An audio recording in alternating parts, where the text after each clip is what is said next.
Hey, my people, as the hot, it don't happen, no. They say the efficiency of Obi's social media presence will depend on Inec credibility. Say if Inec do that work well, this Obi online voice, it will work for 2023 election. I'm not gonna talk too much when I watch this analysis. And please, after watching it, the Obedient family, please share this video because this video is for us. I want to educate other people concerning this 2023 election. After you vote finish, you need to stay with them. Make they counter, make they send and give their higher authority. Now this will get to tell us more, watch and more, know what you go do on that very day of election. When I watch this video, please don't forget to share this video with the Obedient family. When I watch them. Do you really believe that social media, is really where the voting will take place? Great. Social media is a very important instrument in winning election. But the fact here is, social media is not even my fear. My fear is Inec. Because the efficacy of social media will depend on the credibility of Inec.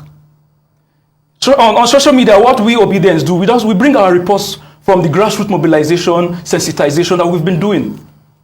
In fact, from the start of the campaign, we use social media to encourage more Nigerians to go out and vote. Before the close of Inec registration, our conversation, our advocacy was bordered around go and get your PVC. Right now, the registration is closed. People are trying to get the process to get PVCs ready is underway. We've taken the conversation from go and get your PVC to now ensure you collect your PVC. If you're able to register for new PVC, you're able to transfer your voters' information, you're able to apply for replacement successfully, you have the right to ensure that you pick up your PVC before on election day. Because ordinarily, INEC is supposed to close PVC registration 90 days before election. So right now, let's agree that, okay, they want to give some excuses like logistical issues, so the reason why they're closing it earlier than that. That means there will be no justification for, if at the end of the day, a registrant is not able to pick his PVCs. Recently, there was a talk about the 2 million man march in Kaduna. That Governor Nasir El-Rufai came and said 2 million in Kaduna, and was asking questions, how is it going to be possible and all of that, and the tweet went up and there's been lots of reaction as regards it, and pretty much from the inference, a lot of people were saying that, oh, you guys can't get 2 million people in Kaduna. What do you say about all of this? So, there's a way the political machine works. The political machine tries to work on the people's psychology. So before now, the ridiculing on social media is Peter Obi movement has no structure outside social media. We say, okay, no problem. No structure, we'll go ahead and vote. So we started identifying like minds. We started meeting. We used technology to mobilize ourselves. People started talking to each other, and this structure they're talking about, the structure is building already. So right now, they're no longer talking about no structure. Now they're looking for something else to dampen the morale of Obedience. Okay, they say no structure, and every day when you go out there, it's easy for you to identify an Obedience than any other political adherent. So the conversation is no longer no structure anymore because they've seen that, oh, you say there's no structure, now you can see the structure. That's why I say on social media, we only come on social media to give the report of the excellent work we are doing at the grassroots level. Okay, this 2 million man march in Kaduna that the governor of Kaduna tweeted about, what's your take on it? And this bet by the Adeyanju? Yeah, for the 2 million march for Kaduna, I feel that the governor just want to make like maybe a mockery of the statement. He doesn't believe in it. Great things at the start of it, you get lots of disapproval, disbelief, and people trying to tell you, oh, it's not possible. But I want to tell them it's possible.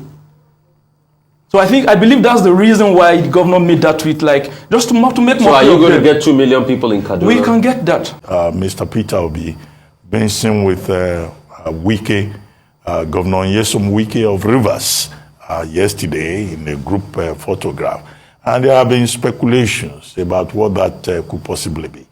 Okay, I tried to say that perhaps, Mr. Peter Obi was in Port Harcourt to attend the 74th birthday event of former Governor Dr. Peter Udili, right? Yeah. But I said, well, he knows what the reason is. But you are a member of his group.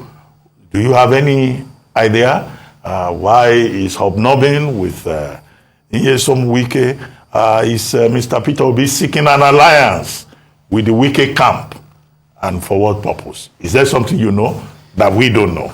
Dr. Abacha, I can't directly pinpoint that he's seeking an alliance. But in this situation, they are not enemies.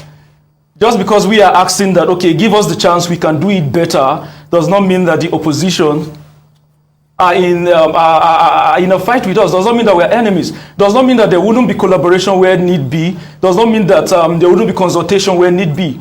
Because the end goal of this situation is to ensure that we are taking Nigeria from where it is today to a place that we can call home, to a system that leaves no one behind, to a system that is fit for purpose.